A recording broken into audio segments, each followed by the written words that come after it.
Rewmi 24 TV. Bismillah dal leen ak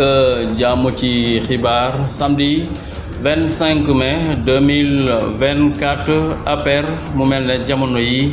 daal dina nag tasar ñoom ñi nga xamante ne rek ñoom ñoo jëloon ci présidentielle 2024 yi ñu génn deuxième ba mu mel ne kii nga xamee ne moom lañ sampoon muy seen candidat bi di Amadou Ba nga xamee ne ñu bari ci ñoom rek daal dinañu nag àndoon ak moom waaye mu mel ne kon fi mu toll nii moom mii di Amadou Ba nouvelle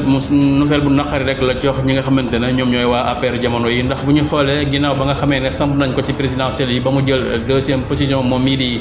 Amadou Ba niki noonu rek daal dinay félicité Bassirou Diomaye waaye mu mel ne daal dinay génn réewum Sénégal kenn nag tegu ko bët diiraam ay weeri weer mu mel ne kon daal dinay ñëw jamono yi nag ci Sénégal moom mii di Amadou Ba nag ma ngay xamle ne daal dinay quitté nag ci APR nag fi mu toll nii moom mi nga xamante ne rek nekk na fa ay ati at ñu namee ko fa poste bu ne moom mi nga xamante ne mooy Amadou Ba ni ki noonu daal ginnaaw ba mu demee rek ca Dubaay ba ñëw fi mu toll nii nag moom mii di Amadou Ba ma ngay xamle ne bokkatul ci parti bi ñuy woowee APR moom Amadou Ba kon dafa nag fas yéene rek kon daal di nag def parti wu boppam daal di nag jàkkaarloog nag li nga xamante ne moom mooy pouvoir bii fi nekk kon mu doon loo xamante ne ñu bari daal dina leen di bett ci Amadou Ba mi nga xamante ne rek moom daal dinay nag nekkoon ca APR te tey ji mu daal di xamle ne rek daal dinay quitté ci parti bii di APR bokkatu ca loolee waral ñu bari di wax ne ëllëgu APR lan la niki noonu rek ginnaaw ba ñu bari ci ñoom doon wax ne rek kii di Amadou Ba na ñëw rek na ñëw waaye kon mu mel ne Amadou Ba ñëw na ba mu ñëwee la mu leen xamal rek mooy bokkatul ci bile parti kon mu mel ne APR jamono yi kon daal dinay wét lool moo ñoom ñi nga xamante ne rek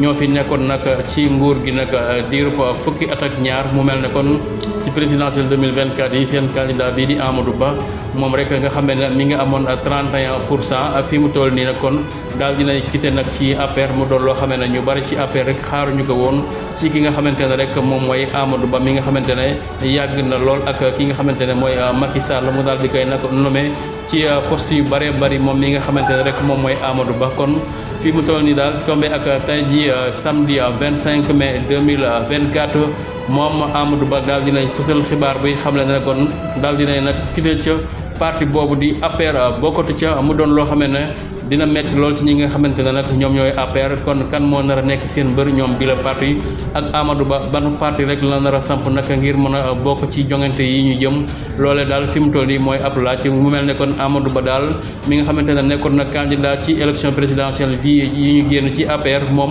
daal dinay xamle ne nag daal dinay quitté ci parti bii di APR moom mi nga xamante ne mooy Amadou Ba.